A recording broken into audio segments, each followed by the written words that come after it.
সূরা আলে ইমরানের 31 নম্বর আয়াতে রব্বে কারীম বলেন, কুল ইন কুনতুম তুহিব্বুনাল্লাহা ফাত্তাবিউনি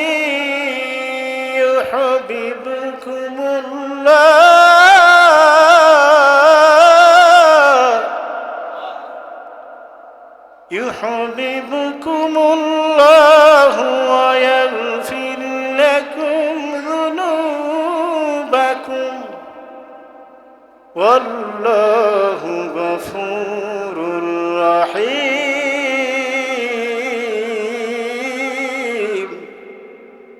আল্লাহু আকবার। আল্লাহ রাব্বুল আলামিন বলেন, হে নবী বলে দিন, তোমরা যদি আমি আল্লাহকে ভালোবাসার দাবি করো তাহলে আমার অনুসরণ করো।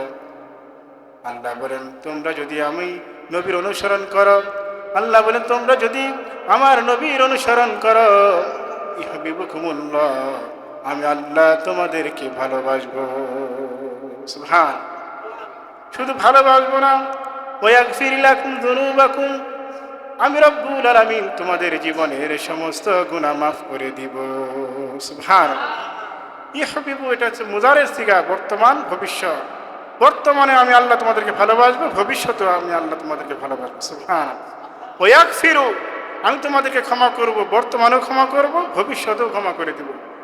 জানবুন এক বচন, জুনুবুন হচ্ছে বহু বচন, আমি তোমাদের সমস্ত গুনাহ মাফ করে দেব। সুবহানাল্লাহ। আল্লাহু গফুরুর রহিম, আর আল্লাহ তাআলা হচ্ছেন পরম ক্ষমাশীল, পরম দয়ালু।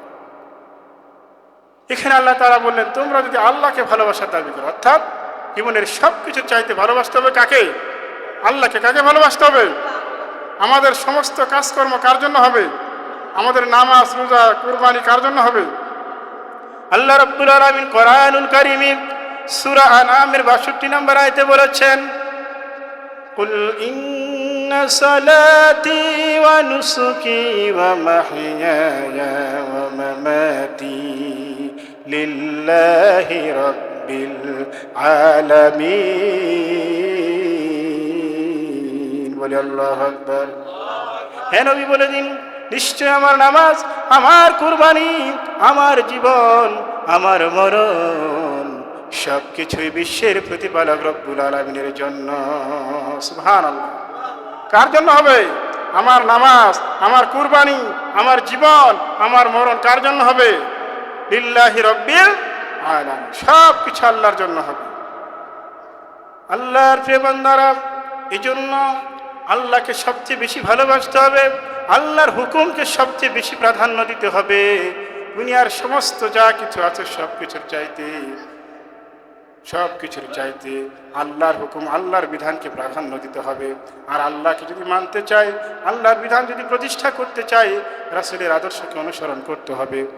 এই জন্য আল্লাহ তাআলা বলেছেন, ফাত্তাবিউনি, তারা যেন আপনি নবীর অনুসরণ করে, রাসূলকে অনুসরণ করতে হবে।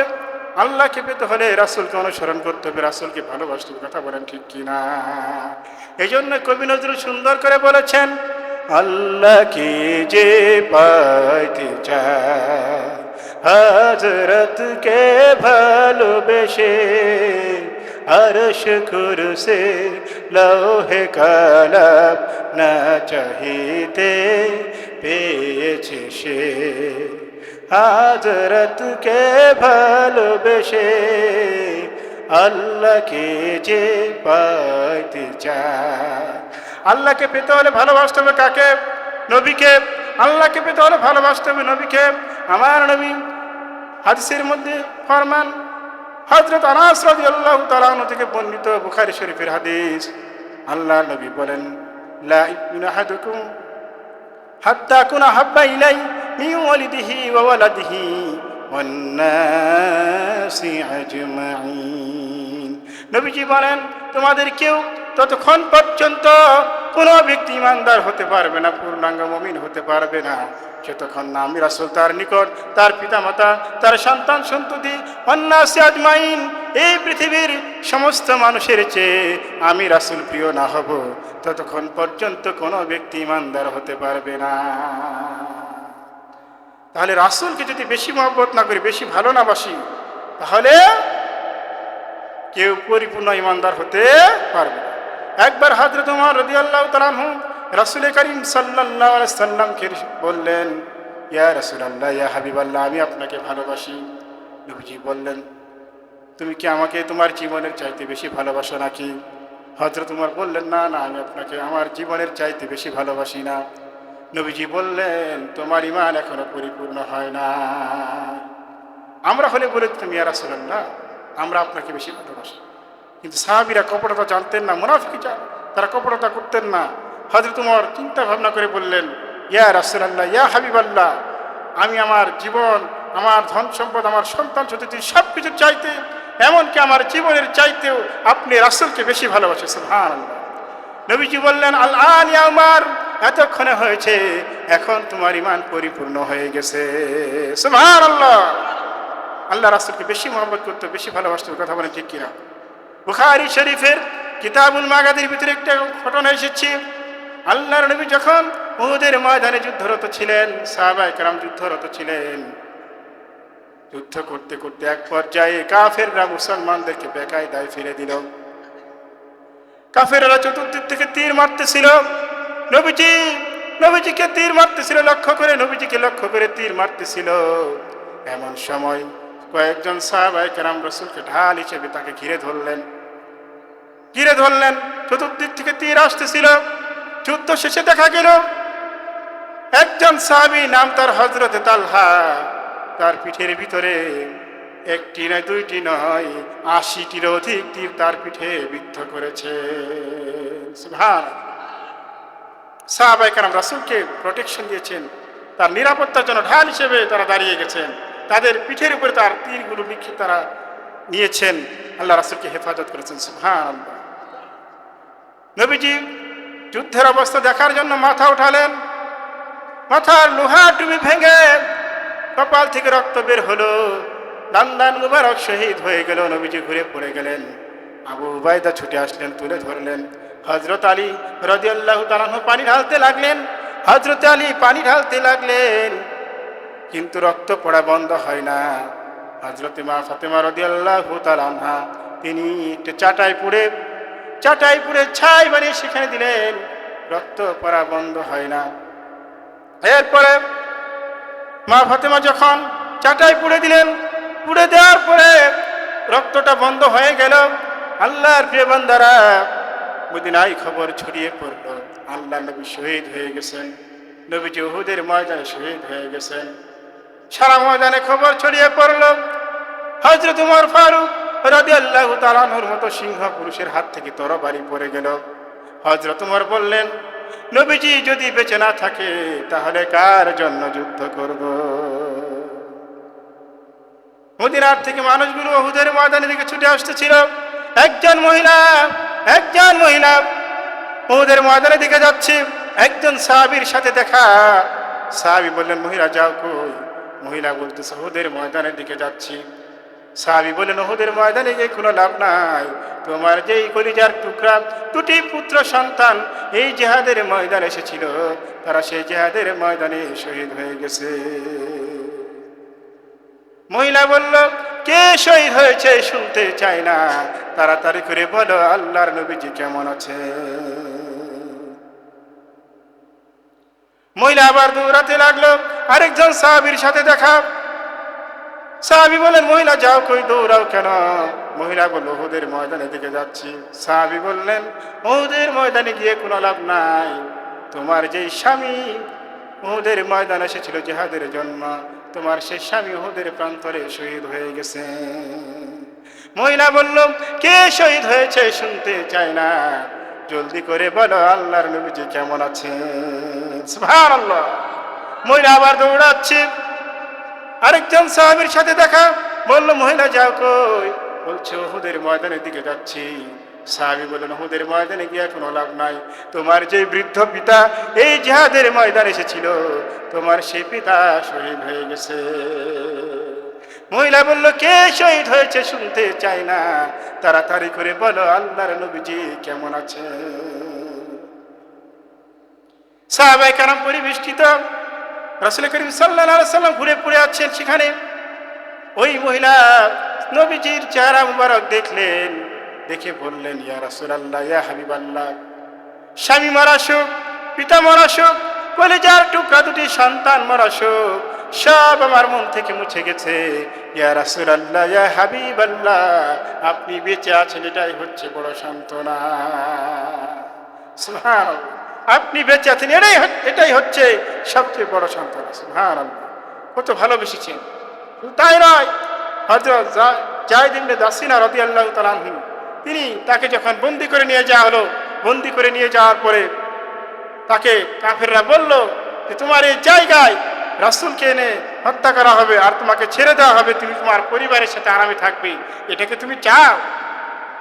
হযরত যায়েদ ইবনে দাসিনা রাদিয়াল্লাহু তাআলা আনহু বললেন, না না, আমি এটা কখনোই চাই না। আমার রাসূলের জীবন তো দূরের কথা, আমার রাসূলের পায়ে একটা কাঁটা বিধুক তা আমি বরদাস্ত করতে পারি না। সুবহানাল্লাহ, কত ভালোবেসেছে। শুধু তাই নয়, নবীজি যখন মক্কায় দাওয়াতি কাজ করতে লাগলেন, মক্কার মানুষেরা রাসূলকে অত্যাচার নির্যাতন করতে লাগলো। এক পর্যায়ে নবীজিকে হত্যা করার ষড়যন্ত্র করলো। আল্লাহ রাব্বুল আলামিন ওহী নাজিল করে দিলেন, ও জিবরাইল, যাও আমার হাবিবকে বলে দাও আজকে রাতে মদিনায় হিজরত করতে হবে। নবীজি মদিনায় হিজরত করবেন, এমন সময় রাতের বেলায় হযরত আলীকে নিজের বিছানায় কম্বল মুড়ি দিয়ে ঘুম পাড়িয়ে দিলেন আর বলতে লাগলেন, হে আলী, আমাকে আর এই মক্কার জমিনে থাকা হবে না, আমার মদিনায় হিজরত করতে হবে। তুমি আমার কম্বল মুড়ি দিয়ে আমার বিছানায় আরাম করে ঘুমাও, আর এই মক্কার লোকেরা আমার কাছে যে আমানত রেখেছে, টাকা পয়সা রেখেছে, এগুলো তাদেরকে তুমি বুঝায় দিয়ে আসবে। হযরত আলী বললেন, ইয়া রাসূলুল্লাহ, ইয়া হাবিবাল্লাহ, কাফেররা সকালবেলায় যখন আপনার কম্বল মুড়ি দেওয়া অবস্থায় আমি হযরত আলীকে শুয়ে অবস্থায় দেখবে, তারা আমাকে রাসূল মনে করে কেটে টুকরা টুকরা করবে। এই জন্য আমি আলীর জীবনের কোনো পরোয়া নাই, আমি আলীর জীবনের বিনিময়ে আপনি রাসূল জিন্দা থাকবেন, বেঁচে থাকবেন, এটাই হচ্ছে সবচেয়ে বড় সান্ত্বনা। এরপরে নবীজি ঘর থেকে বের হলেন, এক মুষ্টি বালু নিলেন, শাহাতিল বলে বালুকণাগুলো নিক্ষেপ করলেন। নিক্ষেপ করেছিলেন একদিকে, আর বালুকণাগুলো চতুর্দিকে কাফেরদের চোখে পৌঁছে গেল। এটা কার কুদরত বলেন? আল্লাহ পাক পরবর্তীতে আয়াত নাযিল করেছেন, ওমা রামাইতা ইয রামাইতা ওয়ালাকিন্নাল্লাহা রামা। ও নবী, তুমি তো শুধু একদিকে বালুকণাগুলো নিক্ষেপ করেছিলে, আর এই বালুকণাগুলো কাফেরদের চোখে পৌঁছে দেওয়া আমি আল্লাহর কুদরত গ্রহণ করেছিল। সুবহানাল্লাহ। নবীজি সেখান থেকে চলে গেলেন, হযরত আবু বকরকে ডাক দিলেন, আবু বকর, একটা ডাক দিলেন, সাথে সাথে দরজা খুলে দিল। বলি সুবহানাল্লাহ। হযরত আবু বকর বললেন, লাব্বাইকা সাআদাকা ইয়া রাসূলুল্লাহ। নবীজি বললেন, ওহে আবু বকর, তুমি কি ঘুমাও নাই? একটা ডাক দিলাম, আর একটা ডাক দেওয়ার সাথে সাথে দরজা খুলে গেল। ও আবু বকর, তুমি কি ঘুমাও নাই? আবু বকর বলল, ইয়া রাসূলুল্লাহ, ইয়া হাবিবাল্লাহ, যেদিন আপনি বলেছিলেন এই মক্কায় আর থাকা হবে না, মদিনায় হিজরত করতে হবে, সেদিন থেকে আমি আবু বকর আর বিছানায় পিঠ লাগাই না। আমি দরজার সাথে দাঁড়িয়ে টেক লাগিয়ে দাঁড়িয়ে ঘুমাই। ইয়া রাসূলুল্লাহ, আপনি না জানি কত রাতে আসেন, আর আমি আবু বকর যদি বিছানা আরাম করে ঘুমাই, নবী গো, আপনার কষ্ট হবে, এই জন্য আমি আবু বকর বিছানায় পিঠ লাগাই না। সুবহানাল্লাহ। এরপরে নবীজিকে নিয়ে চলে গেলেন সৌর পর্বতের গুহায়, কাছাকাছি চলে গেলেন। গুহার কাছে গিয়ে নবীজিকে বলে, না ও নবী, আপনি একটু দাঁড়ান, সাপ বিচ্ছু থাকতে পারে, আমি এগুলো পরিষ্কার করি, ভিতরের অবস্থা দেখি, যদি কোনো জীবজন্তু আক্রমণ করে আমি আবু বকরকে আক্রমণ করুক, আল্লাহর নবী হেফাজতে থাকুক। সুবহানাল্লাহ। কোনো সাপ বিচ্ছু যদি আক্রমণ করে কোনো কিছু, আমি আবু বকরের উপর দিয়ে যাক, আল্লাহর নবী মাহফুজ থেকে যাক। সুবহানাল্লাহ, কত ভালোবেসেছে। এরপরে গর্তের ভিতরে প্রবেশ করলেন। নবীজি বললেন, ওহে আবু বকর, হাঁটতে হাঁটতে পা ব্যথা হয়ে গেছে, তুমি একটু বসো, তোমার উরুর উপরে মাথা রেখে আমি একটু ঘুমাই। নবীজি ঘুমিয়ে পড়লেন। হযরত আবু বকর লক্ষ্য করলেন, ওই গুহার ভিতরে অনেকগুলো গর্ত, রুমাল ছিঁড়ে ছিঁড়ে গর্তগুলো বন্ধ করলেন। একটা গর্ত বন্ধ করা যাচ্ছিল না। হযরত আবু বকর পা দিয়ে চেপে ধরেছেন। ইতিমধ্যে বিষধর পাহাড়িয়া সাপ গর্ত থেকে বের হওয়ার জন্য হযরত আবু বকরের পায়ের ভিতরে দংশন করেছে। বিষের যন্ত্রণা, হযরত আবু বকরের শরীর বিষাক্ত হয়ে গেছে, চোখ থেকে দরদর করে পানি পড়তেছে। হযরত আবু বকরের চোখের পানি আল্লাহর নবীর চেহারা মুবারকের উপর পড়েছে। সুবহানাল্লাহ। নবীজির ঘুম ভেঙে গেল। বলল, হে আবু বকর, কাঁদছো কেন? চোখে পানি কেন? বাড়ির কথা মনে পড়েছে নাকি? বিবি বাচ্চার কথা মনে পড়েছে নাকি? আবু বকর বলে, না না ইয়া রাসূলুল্লাহ, বিবি বাচ্চার কথা মনে পড়ে নাই, বাড়ির কথা মনে পড়ে নাই। ইয়া রাসূলুল্লাহ, যেদিন থেকে কালেমা গ্রহণ করেছি, ইসলাম গ্রহণ করেছি, সেদিন থেকে আমি আমার সব কিছুর চাইতে পরিবার পরিজন, ধন সম্পদ, সন্তান সন্ততি সব কিছুর চাইতে আপনি রাসূলকে আমি বেশি ভালোবাসি। এরপরে হযরত আবু বকর বললেন, ইয়া রাসূলুল্লাহ, ইয়া হাবিবাল্লাহ, সাপে আমাকে কেটেছে, সাপে আমাকে দংশন করেছে, সাপের বিষের যন্ত্রণায় আমার চোখ থেকে পানি পড়তেছে।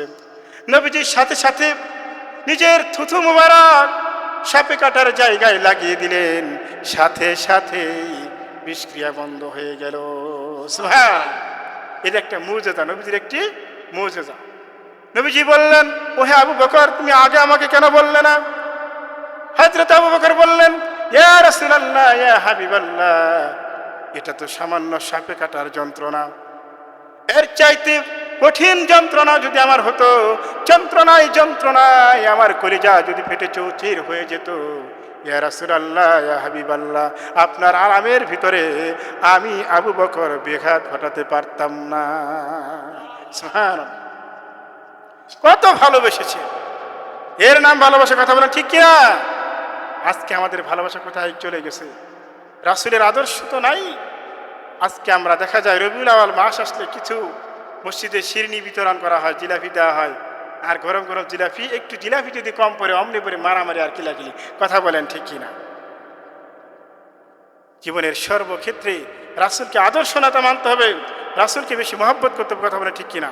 আল্লাহ রাব্বুল আলামিন পবিত্র কোরআনুল কারীমে সূরা আহজাবের ভিতরে বলেন, লাকাদ কানা লাকুম ফি রাসূলিল্লাহি উসওয়াতুন হাসানাহ, তোমাদের জন্য রয়েছে রাসূল করিম সাল্লাল্লাহু আলাইহি সাল্লামের জীবনের মধ্যে সর্বোত্তম আদর্শ। আদর্শ নেতা কে? হযরত মুহাম্মদ সাল্লাল্লাহু আলাইহি সাল্লাম। জীবনের সর্বক্ষেত্রে তাকে আদর্শ নেতা মানতে হবে। কথা বলে ঠিক কিনা? আমাদের নেতা একজন, আমার নেতা, তোমার নেতা বিশ্বনবী মুস্তাফা। কথা বলে ঠিক কিনা? সে আমাদের আদর্শ নেতা। তাছাড়া আমরা অন্যকে নেতা মানতে পারি না। যারা নামাজ পড়ে না, মুশরিক, প্রস্রাব করে পানি নয় না, ঢিলা খুলুপ নয় না, এরকম নেতার পিছনে মানুষ ঘুরে গিয়ে করে না। সমস্ত নেতাকে বাদ দিয়ে এক রাসূলের আদর্শকে আমাদের গ্রহণ করতে হবে। কথা বলে ঠিক কিনা? আল্লাহর প্রিয় বান্দারা, নবীজি যখন হিজরত করে মদিনায় চলে গেলেন, মদিনার মানুষেরা পাগল পারা হলেন, তাকে সানন্দে তাকে গ্রহণ করলেন। মদিনার আকাশ বাতাস আনন্দে দুলতে লাগলো, ছোট্ট ছোট্ট বাচ্চারা গাইতে লাগলো, আকাশের তারাগুলো, জান্নাতের তারাগুলো ঝিলিমিলি ঝিলিমিলি জ্বলছে, ডালে ডালে ফুলগুলি সৌরভে দুলছে, রাসূল এসেছে, হাবিব এসেছে। বলেন না আমার সাথে, রাসূল এসেছে, হাবিব এসেছে, আকাশের তারাগুলো, জান্নাতের তারাগুলো ঝিলিমিলি ঝিলিমিলি জ্বলছে, ডালে ডালে ফুলগুলি সৌরভে দুলছে, রাসূল এসেছে, হাবিব এসেছে, রাসূল এসেছে, হাবিব এসেছে। আরব দেশে কাবার পাশে মানবের সেরা মানব এসেছে। আল্লাহু আকবার। আরব দেশে কাবার পাশে মানবের সেরা মানব এসেছে, ওকে এসেছে, দুনিয়া জেগেছে, রাসূল এসেছে, হাবিব এসেছে। বলেন না, রাসূল এসেছে, হাবিব এসেছে। হারাম হারাম দুজখ হারাম নবীজির কালেমা যে পড়েছে। মারহাবা। হারাম হারাম দুজখ হারাম নবীজির কালেমা যে পড়েছে, ওকে এসেছে, দুনিয়া জেগেছে, রাসূল এসেছে, হাবিব এসেছে, রাসূল এসেছে, হাবিব এসেছে। বলি মারহাবা। নবীজি মদিনায় চলে গেলেন। মদিনার মানুষেরা তাকে সাদরে গ্রহণ করতে লাগলেন। আল্লাহ প্রিয় বান্দারা, এমন একটা নবী আমরা পেয়েছি যে নবীর জীবনের কোনো গুনাহ খাতা ছিল না। বলি সুবহানাল্লাহ। যেই নবীর চরিত্রে কোনো কলঙ্ক ছিল না। তার দিনে যা ঘটেছে, রাতে যা ঘটেছে, তিনি বলেছেন আমি রাতে যা করি, দিনে যা করি, সব কিছু মানুষকে খুলে খুলে বলে দাও। এমন একজন নেতা। আর আমাদের দেশের নেতা এমন, দিনের বেলা চরিত্র একরকম, রাতের বেলা আরেক রকম। কথা বলে ঠিক কিনা? কিন্তু আমার নবী বলেছেন আমি দিনে যা করেছি, রাতে যা করেছি, সব বলে দাও। এগুলো আমাদের জন্য কি আদর্শ? এগুলো কি আমাদের জন্য আদর্শ। রাসূল করিম সাল্লাল্লাহু আলাইহি সাল্লাম তিনি ছিলেন স্বামীর আদর্শ, তিনি ছিলেন পিতার আদর্শ, তিনি ছিলেন নানার আদর্শ। ঠিক কিনা বলেন? As a father, as a grandfather, as a husband, as a maker, as a Messenger, the prophet Muhammad সাল্লাল্লাহু আলাইহি ওয়াসাল্লাম অফ দ্য ওয়ার্ল্ড। সুবহানাল্লাহ। সমস্ত বিশ্বের জন্য তিনি সকলের জন্য ছিলেন মহান আদর্শ। বলি সুবহানাল্লাহ। নবীজি ছিলেন নানার আদর্শ। একবার হযরত হুসাইন রাদিয়াল্লাহু তাআলা আনহুকে কুলে জড়িয়ে নিলেন, চুমু খেলেন, আর বললেন নানা বলো তো কে বড়, তুমি বড় না আমি বড়? হুসাইন বলছে নানা আমি আপনার চাইতে বড়। নবীজি বলেন কিভাবে? বলছে নানা আপনার বাবার নাম কি? বলছে আমার বাবার নাম তো আব্দুল্লাহ। হুসাইন বলতেছে আপনার বাবার নাম আব্দুল্লাহ, আব্দুল্লাহকে কয়জন মানুষে চিনে? আমার বাবার নাম আপনি জানেন? আমার বাবার নাম হচ্ছে হযরত আলী, শেরে খোদা হযরত আলী আসাদুল্লাহুল গালিব। আল্লাহ রাব্বুল আলামিন যাকে তামাম দুনিয়ার জন্য বাগ বানিয়ে পাঠিয়েছিলেন, তিনি হচ্ছেন আমার পিতা। বলি সুবহানাল্লাহ। নবীজি বললেন ছোট্ট নাতি বলে কি? হুসাইন বলছে নানা আরো বলবো? বলছে হ্যাঁ বলো। বলছে নানা তোমার মায়ের নাম কি? বলছে আমার মায়ের নাম তো আমেনা। আমার মায়ের নাম? নবীজির মায়ের নাম কি বলেন? আমেনা। হযরত হুসাইন বলতেছেন ওই আমেনাকে কয়জন মানুষে চিনে? এই মক্কার কয়জন মানুষে চিনে? হুসাইন বলছে আমার মাকে আপনি চিনেন নাকি? আমার মা হচ্ছে সাইয়্যিদাতুন নিসা, জান্নাতের সর্দারিনী। আমার মা হচ্ছে খাতুনে জান্নাত, হযরতে মা ফাতেমা জোহরা রাদিয়াল্লাহু তাআলা আনহা। আমার মায়ের মতো মা আপনার আছে নাকি? সুবহানাল্লাহ পড়েন। নবীজি বলে নানা আমি তো হেরে গেলাম। নানা আরো বলবে নাকি? বলছে হ্যাঁ নানা আরো আছে। বললেন তো আপনার নানার নাম কি? নবীজি বলতেছে আমার নানার নাম হচ্ছে আব্দুল ওয়াহাব। নবীজির নানার নাম কি বলেন? নবীজির নানার নাম হচ্ছে আব্দুল ওয়াহাব। হুসাইন বলতেছে না না ওই আব্দুল ওয়াহাবকে মক্কা মদিনার কয়জন মানুষে চিনে? আপনি আমার নানাকে চিনেন নাকি? আমার নাম হচ্ছে সরকারে দু আলম, আখির জামানার পয়গম্বর, সর্বযুগের সর্বকালের সর্বশ্রেষ্ঠ মহামানব, সর্বশ্রেষ্ঠ নবী, বিশ্ব নবী জনাবে মুহাম্মদ রাসূলুল্লাহ সাল্লাল্লাহু আলাইহি ওয়াসাল্লাম। নবীজি তাকে আদর করে চুমু খেতে লাগলেন। নবীজি ছিলেন নানার আদর্শ, সন্তানদের আদর্শ, ছোট্ট বাচ্চাদের আদর্শ। নবীজি ছোট্ট ছোট্ট বাচ্চাদেরকে সালাম দিতেন, তিনি তাদেরকে আদর করতেন। সুবহানাল্লাহ।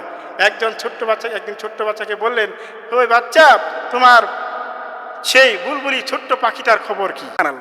আর আমাদের কি অবস্থা? আল্লাহ আল্লাহ সমিত হাজির। সেই নবীকে আদর্শ নেতা মানতে হবে। কথা বলেন ঠিক কিনা?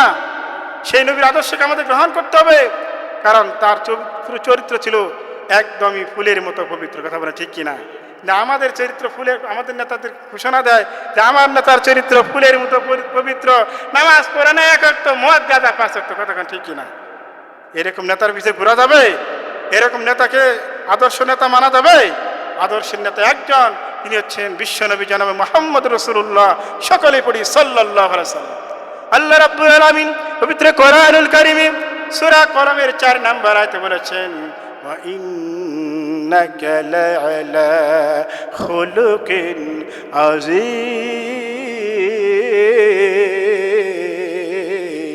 বলে আল্লাহু আকবার।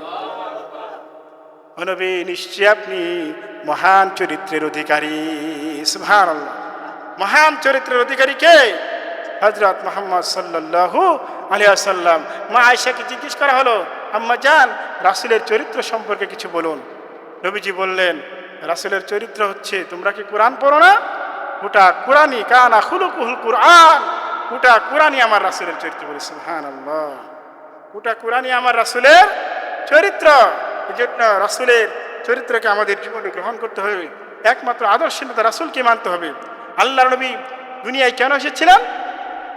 আল্লাহ রাব্বুল আলামিন কোরআনুল কারীমে সূরা সফের মধ্যে বলেন, ওয়াল্লাযী আরসালা রাসূলাহু বিল হুদা ওয়া দীনিল হক লিইয়ুযহিরাহু আলাদ দীনি কুল্লিহি ওয়ালাউ কারিহাল মুশরিকুন।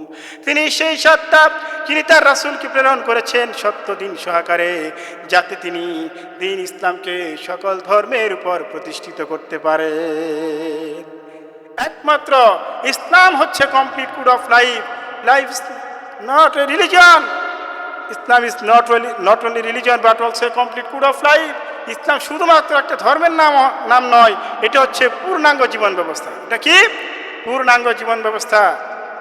সেই পূর্ণাঙ্গ দিন দিয়ে আমার রাসূলকে পাঠানো হয়েছে। এই সম্পর্কে সূরা ফাতিহার 28 নম্বর আয়াতে আছে। এই সম্পর্কে সূরা তাওবার 33 নম্বর আয়াতে আল্লাহ তাআলা বলেছেন, তিনি তার রাসূলকে প্রেরণ করেছেন সত্য দিন সহকারে, ইসলামকে সকল ধর্মের উপর, তন্ত্রমন্ত্রের উপর ইসলামকে বিজয়ী করার জন্য। ঠিক কিনা বলেন? সে ইসলাম কি বিজয় শক্তি হিসেবে আছে? না। এই জন্য ইসলামকে বিজয়ী করার জন্য জীবনের সর্বক্ষেত্রে রাসূলের আদর্শকে গ্রহণ করতে হবে। কথা বলে ঠিক কিনা? রাসূল কারীম সাল্লাল্লাহু আলাইহি সাল্লাম দুনিয়া থেকে চলে গেছেন, তার আদর্শকে জিন্দা করেছেন সাহাবায়ে কেরাম। রাসূল চলে যাওয়ার পরে সাহাবায়ে কেরাম দ্বীনের দাওয়াত নিয়ে দেশ থেকে দেশান্তরিত হয়েছেন। হযরত সাদ বিন আবি ওয়াক্কাস রাদিয়াল্লাহু তাআলা আনহু, তিনি যখন পারস্যের মুআরস নগর অবরোধ করলেন, কাদেসিয়ার যুদ্ধের পরে মুআরস নগর অবরোধ করলেন, হযরত সাদ বিন আবি ওয়াক্কাস রাদিয়াল্লাহু তাআলা আনহু সাহাবাদেরকে বললেন, ৬০,০০০ সৈন্য ছিল, তাদেরকে লক্ষ্য করে বললেন, ওগো আল্লাহর নবীর সাহাবীরা, তোমরা শোনো, তোমরা কি চাও কালেমার এই দাওয়াত এখানেই থাক, নাকি আফ্রিকার ভূখণ্ডে নদীর ওই পারেও তোমরা কালেমার দাওয়াত পৌঁছে দিতে চাও নাকি? সবাই বলল, আমরা আফ্রিকার ভূখণ্ডে, নদী পাড়ি দিয়ে আফ্রিকার ভূখণ্ডে কালেমার পতাকাকে উড্ডীন করতে চাই। সুবহানাল্লাহ। হযরত সাদ বিন আবি ওয়াক্কাস রাদিয়াল্লাহু তাআলা আনহু বললেন, তাহলে তোমরা আমার সাথে এই দরিয়ায় ঝাঁপিয়ে পড়ো আর আমার সাথে উচ্চারণ করো, নাস্তাঈনু বিল্লাহি ওয়া নাতাওয়াক্কালু আলাইহি হাসবুনাল্লাহু ওয়া নি'মাল ওয়াকিল নি'মাল মাওলা ওয়া নি'মান নাসীর। সবাই সমুদ্রের ভিতরে ঝাঁপিয়ে পড়ল। সমুদ্রের ভিতরে ঝাঁপিয়ে পড়ল। বিশ্বকবি, কবি সম্রাট আল্লামা ইকবাল রহমাতুল্লাহি আলাইহি বলেছেন, दस्त दस्त है परियाबे न ठहरे हमने, दस्त दस्त है परियाबे न ठहरे हमने, बारे जुल्म दूर दी घुरे हमने।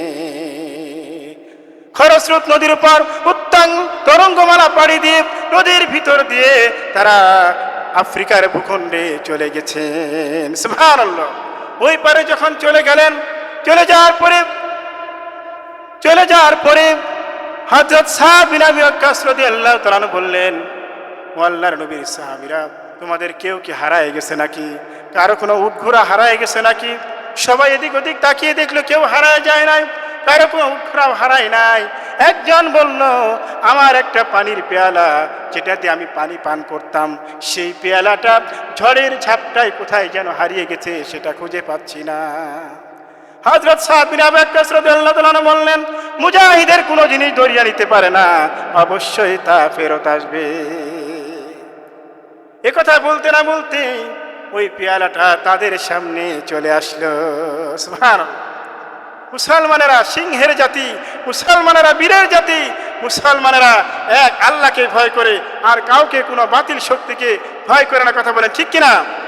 বিশ্বকবি, কবি সম্রাট আল্লামা ইকবাল রহমাতুল্লাহি আলাইহি বলেছেন, बातिल से जमाने वाले रायस्मानी ही हम, बातिल से जमाने वाले रायस्मानी ही हम, हो भर कर सुखा है तो इंतहा हमारा। মুসলমানেরা কখনো বাতিলের কাছে মাথা নত করে না, মুসলমানেরা এক আল্লাহর কাছে মাথা নত করে। কথা বলেন ঠিক কিনা?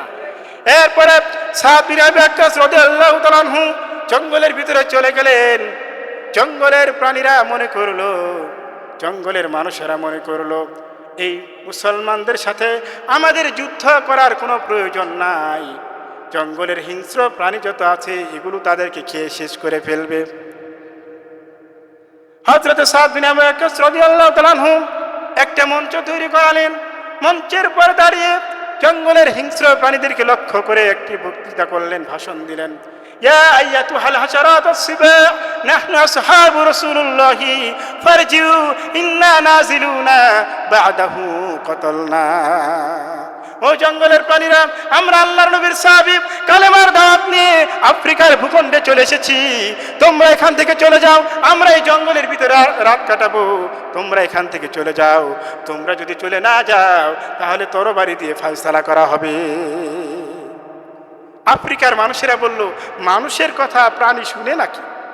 তারা লক্ষ্য করল, ইতিহাস সাক্ষী হযরত সাদ বিন আবি ওয়াক্কাস রাদিয়াল্লাহু তাআলা আনহুর এই ঘোষণার পরে সাপের কাতারে সাপ, সিংহের কাতারে সিংহ, যার যার আন্ডা বাচ্চা মুখে নিয়ে আর্মির মতো ফলিং করে ওই এলাকা ছেড়ে অন্যত্র চলে গেল। আল্লাহু আকবার। আল্লাহ রাব্বুল আলামিন মুমিনদেরকে সাহায্য করেন। কাদেরকে সাহায্য করেন? যারা মুমিন তাদেরকে সাহায্য করেন কে? আল্লাহ রাব্বুল আলামিন বলছেন, ওয়া কানা হাক্কান আলাইনা নাসরুল মুমিনিন। মুমিনদেরকে সাহায্য করা আমি আল্লাহর জন্য ওয়াজিব হয়ে যায়। সুবহানাল্লাহ। তোমরা ভয় পেও না, হতাশ হও না, তোমরা বিজয়ী হবে যদি তোমরা মুমিন হও। আল্লাহ রাব্বুল আলামিন কোরআনুল কারীমে সূরা আলে ইমরানের 139 নম্বর আয়াতে বলেছেন, ولا تهنوا ولا تحزنوا وأنتم الأعلون إن كنتم مؤمنين। তোমরা ভয় পেও না, তোমরা হতাশ হও না, চিন্তিত হও না, তোমরাই বিজয়ী হবে যদি তোমরা মুমিন হও। যদি তোমরা মুমিন হও আল্লাহ তোমাদেরকে বিজয় দান করবেন। সুবহানাল্লাহ। শর্ত হলো মুমিন হতে হবে। শর্ত হলো কি হতে হবে? মুমিন হতে হবে। মুমিন যদি না হয় তাহলে হবে না। এই জন্য আল্লাহ রাসূল বলেছেন, তোমরা যদি তোমাদের পিতামাতা, তোমাদের সন্তান সন্ততি, এই পৃথিবীর সমস্ত মানুষের চেয়ে আমি রাসূলকে তুমি মহব্বত না করো, ভালো না বাসো, আমার আদর্শকে গ্রহণ না করো, তোমরা পরিপূর্ণ মুমিন হতে পারবে। রাসূল সাল্লাল্লাহু আলাইহি ওয়াসাল্লাম কেমন আদর্শ ছিলেন? রাসূল সাল্লাল্লাহু আলাইহি ওয়াসাল্লামের খাদেম ছিলেন হযরত আনাস রাদিয়াল্লাহু তাআলা আনহু। ছোট্ট বালক, 10 বছরের বালক, রাসূলের খেদমতে গেছে, মা তাকে তার খেদমতে দিয়েছেন। ছোট্ট মানুষ ভুল হতে পারে কি পারে না বলেন? ছোট্ট মানুষ ভুল হতে পারে কি পারে না? হযরতে আনাস বলেন, আমি 10টি বছর রাসূলের খেদমত করেছি, রাসূলের ওযুর পানি দিয়েছি, মিসওয়াক এনে দিয়েছি, ওযুর পানি টেনে দিয়েছি, কিন্তু রাসূল কোনোদিন আমাকে বলেন নাই, ও হে আনাস তুমি এই কাজটা কেন এইভাবে করলে, এই কাজটা তুমি কেন করলে না, আর কোনোদিন আমাকে ধমকও দেন নাই। বলি সুবহানাল্লাহ। একবার একটা কাপড় আনার জন্য তাকে পাঠাইছে, তো পথির মধ্যে হযরত আনাস খেলা দেখতেছে, সেও খেলা দেখতেছে, দেখতে দেখতে খেলার ধান্দায় রাসূল যে কাপড় আনতে পাঠাইছে তার আর মনে নাই। রাসূল সাল্লাল্লাহু আলাইহি ওয়াসাল্লাম বলতে কি ব্যাপার, আসে না কেন? রাসূল এগিয়ে গেলেন, গিয়ে দেখলেন হযরত আনাস খেলা দেখায় মত্ত হয়ে গেছে। রাসূলের কাঁধে এরকম হযরত আনাসের কাঁধে কাঁধে এরকম হাত রাখলেন, হাত রাখার পরে হযরত আনাস ভয় পেয়ে গেলেন, না জানি কি হয়ে যায়। কিন্তু রাসূল সাল্লাল্লাহু আলাইহি ওয়াসাল্লাম তাকে ধমকও দিলেন না, তাকে কিছুই বললেন, শুধু মুচকি হাসি দিলেন। সুবহানাল্লাহ পড়েন। ও তো বুঝে ফেলছে যে আয় হায়, রাসূল তো আমাকে কাঁধে পাঠাইছে, আমি তো এখানে খেলা দেখতেছি। কিন্তু রাসূল তাকে কি করেন নাই? ধমক দেন নাই, মারেন নাই। সুবহানাল্লাহ। কেমন আদর্শ ছিলেন! শুধু তাই নয়, একবার এক ইহুদি রাসূল কারীম সাল্লাল্লাহু আলাইহি ওয়াসাল্লামের কাছ থেকে টাকা ধার, রাসূল সাল্লাল্লাহু তার কাছ থেকে টাকা ধার নিয়েছিলেন, নির্দিষ্ট সময় তার টাকা ফেরতও দিয়েছেন। কিন্তু একদিন রাসূল সাল্লাল্লাহু আলাইহি ওয়াসাল্লাম যখন পথ চলতেছিলেন, ইহুদি দাঁড়িয়ে বলল, হে মুহাম্মদ সাল্লাল্লাহু আলাইহি ওয়াসাল্লাম তুমি আমার টাকা ফেরত দাও। রাসূল বললেন, তোমার টাকা তো আমি দিয়ে দিয়েছি। ইহুদি বলছে, না তুমি আমার টাকা দাও না। নবীজি বলছেন আমি দিয়েছি, ইহুদি বলছে না দাও নাই। বাক বিতণ্ডা চলতেছে, এমন সময় একজন লোক আসলেন, সাহাবী আসলেন, বললেন, ইয়া রাসূলুল্লাহ, এখানে কি হয়েছে? রাসূল কারীম সাল্লাল্লাহু আলাইহি সাল্লাম বললেন, এই ইহুদির কাছ থেকে আমি টাকা ধার নিয়েছিলাম, আবার নির্দিষ্ট সময় তার টাকাটা পরিশোধ করেছি, কিন্তু ইহুদি বলতেছে আমি তার টাকা দেই নাই। এখন ওই সাহাবী বলতেছেন, ইয়া রাসূলুল্লাহ, ইয়া হাবিবাল্লাহ, আমি শপথ করে বলতে পারি আপনি অবশ্যই তার টাকা ফেরত দিয়েছেন। সুবহানাল্লাহ বলেন। রাসূল সাল্লাল্লাহু আলাইহি সাল্লাম বললেন, ও সাহাবী, তা কি করে হয়? আমি যখন তার কাছ থেকে টাকাটা ধার নিয়েছি তখন তো তুমি এই জায়গায় ছিলে না, আবার যখন ফেরত দিয়েছি তখনও তো তুমি এই জায়গায় ছিলে না, তাহলে তুমি কেমনে বললাম তার টাকা ফেরত দিয়েছি? ওই সাহাবী বললেন, ইয়া রাসূলুল্লাহ, হাবিবাল্লাহ, আমরা মূর্তি পূজা করতাম, আমরা শিরিক করতাম, মূর্তি পূজা করতাম, আমরা বাপ দাদার অনুসরণ করতাম, আল্লাহ চিনি নাই, রাসূল চিনি নাই, কিতাব চিনি নাই, আবার ঘরে মূর্তির পূজা করতাম। ইয়া রাসূলুল্লাহ, ইয়া হাবিবাল্লাহ, আপনি বলেছেন আল্লাহ একজন, সে এক আল্লাহর গোলামি করো, মূর্তি পূজা ছেড়ে দাও। আপনার কথায় সমস্ত দেব দেবতার মূর্তি পূজা ছেড়ে দিয়ে এক আল্লাহর গোলামি শুরু করে দিয়েছি। সুবহানাল্লাহ। আপনি বলেছেন জান্নাত আছে, জাহান্নাম আছে, দেখি নাই, চোখে দেখি না, আপনার কথাই বিশ্বাস করেছি। সব কিছু যদি বিশ্বাস করতে পারি, আর সামান্য কয়েকটি টাকা আপনি ইহুদিকে ফেরত দেন নাই, এটা কেন বিশ্বাস করব না? ইয়া রাসূলুল্লাহ, ইয়া হাবিবাল্লাহ, আপনি অবশ্যই ফেরত দিয়েছেন, এটা 100%। বলি সুবহানাল্লাহ, 100% সিউরিটি আপনি তাকে তার টাকা পরিশোধ করে দিয়েছেন। বলি সুবহানাল্লাহ। এর নাম বিশ্বাস, এর নাম ভালোবাসা। কথা বলে ঠিক কিনা? শুধু তাই নয়, আবু বকর যখন মেরাজের ঘটনাকে সত্যায়ন করলেন, রাসূল কারীম সাল্লাল্লাহু আলাইহি ওয়াসাল্লাম মেরাজ থেকে আসলেন, আসার পরে বললেন, আমি এরকম বাইতুল মুকাদ্দাসে গিয়েছি, নামাজ পড়েছি, সেখান থেকে প্রথম আসমান, দ্বিতীয় আসমান, এরকম সপ্তম আসমান বাড়ি দিয়ে আল্লাহর সাথে কথা বলে জান্নাত জাহান্নাম দেখে এই আয়েশা ফজরের নামাজ পড়লাম। হযরত আবু বকর বলেছেন, সাদাকতা, আপনি সত্য বলেছেন। সুবহানাল্লাহ। বললেন, ইয়া রাসূলুল্লাহ, তিনি যখন সত্যায়ন করলেন তখন বলে, এই কথাটাকে আমি আরো কাউকে বলে দেবো? বলে, হ্যাঁ বলতে পারো। হযরত আবু বকর তো জেনে গেলেন। এরপরে আবু জাহেল আসলেন, বললেন, ও মুহাম্মদ, প্রত্যেক দিন তো নতুন নতুন কথা বলা, আজকে কোনো নতুন কথা আছে নাকি? বলছে, হ্যাঁ আজকে নতুন কথা আছে। সেটা কি? আজকে এই রাতের ভিতরে আমি এরকম সপ্ত আসমান পাড়ি দিয়ে, সিদরাতুল মুনতাহা পাড়ি দিয়ে আল্লাহর সাথে কথা বলে জান্নাত জাহান্নাম দেখে এই আবার এসে ফজর নামাজ পড়লাম। আবু জেহেল বলতেছে, খাইছে, এতদিন মাথা টাথা যা ভালো ছিল আজকে তাও শেষ। এক রাতের ভিতরে নাকি এই বাইতুল মুকাদ্দাস গেছে, সেখান থেকে সপ্ত আসমান পাড়ি দিয়ে আবার আসে নাকি ফজর নামাজ পড়ে, কি সম্ভব? আবু বকর পাইছি বলতেছে, আবু জাহেল বলতেছে, আজকে একটা সুযোগ, এই কথা বলে আমি মানুষকে বিভ্রান্ত করব। সবার আগে চলে গেছে আবু বকরের কাছে। আবু বকর কে বলতেছে, হে আবু বকর, কেউ যদি বলে এক রাতের ভিতরে বাইতুল মুকাদ্দাস গিয়েছে, সপ্ত আসমান পাড়িতে জান্নাত জাহান্নাম দেখে চলে এসেছে, এই মাত্র আবার চলে এসেছে, এরকম কথা যদি কেউ বলে, তুমি কি বিশ্বাস করবে? বলে, কথাটা কে বলেছে? বলছে, তোমার হাবিব মুহাম্মদ রাসূলুল্লাহ সাল্লাল্লাহু আলাইহি ওয়াসাল্লাম কথা বলেছেন। আবু বকর বললেন, আমার নবী যদি এই কথা বলে থাকে তা 100% সত্য। বলি সুবহান। তিনি নবীজির কাছে গেলেন, বললেন, ইয়া রাসূলুল্লাহ, আপনি কি এই সব কথা বলেছেন? নবীজি বললেন, হ্যাঁ আমি সব কথা বলেছি। নবীজি হযরত আবু বকর বললেন, আপনি সত্য বলেছেন। এরপরে রাসূল কারীম সাল্লাল্লাহু আলাইহি ওয়াসাল্লাম তাকে কি বললেন? হে আবু বকর, তুমি শুধু আজকে থেকে আবু বকর নও, তুমি হচ্ছে আজকে থেকে সিদ্দিক। বলি সুবহানাল্লাহ। সিদ্দিক মানে কি? পরম সত্যবাদী, পরম সত্যবাদী। আল্লাহ প্রিয় বান্দারা, যেন রাসূলের জীবনের সকল ক্ষেত্রে রাসূলকে আদর্শ নেতা মানতে হবে, অন্য কাউকে নেতা মানা যাবে না। কারণ প্রশ্ন হবে, মার রব্বুকা মা দীনুকা মান নাবিয়ুকা, কি বলেন, তোমার আদর্শের নেতাকে ছিল, প্রশ্ন করা হবে। আপনি অমুক তুমুক বলবেন, কাজ হবে না, ওই কবরের ময়দানে বাটাম ফাটাবে। কথা বলে ঠিক কিনা? কবরে খুব ভয়াবহ অবস্থা হয়ে যাবে। এই জন্য যদি বাঁচতে চান, দুনিয়ায় শান্তি, আখিরাতে মুক্তি পেতে চান, রাসূল কারীম সাল্লাল্লাহু আলাইহি ওয়াসাল্লামের আদর্শকে জীবনের সর্বক্ষেত্রে গ্রহণ করতে হবে। কথা বলে ঠিক কিনা? আল্লাহ তাআলা আমাদের সবাইকে রাসূল কারীম সাল্লাল্লাহু আলাইহি ওয়াসাল্লামের আদর্শকে গ্রহণ করার তৌফিক দান করে। সকলে বলে আমিন। আমরা রাসূলের আদর্শকে সমুন্নত করতে পারি। রাসূল কারীম সাল্লাল্লাহু আলাইহি ওয়াসাল্লামকে যে মিশন দিয়ে পাঠানো হয়েছে আল্লাহর জমিনে আল্লাহর দ্বীন কায়েম করার জন্য, সেই দ্বীন কায়েমে যেন আমরা অগ্রগামী হতে পারি, সেই দ্বীন কায়েমে আমরা যেন প্রচেষ্টা চালাই। আল্লাহ আমাদের সবাইকে তৌফিক দান করুক। সকলে বলে আমিন। ওয়া আখিরু দাওয়ানা আলহামদুলিল্লাহ। আসসালামু আলাইকুম ওয়া রাহমাতুল্লাহ।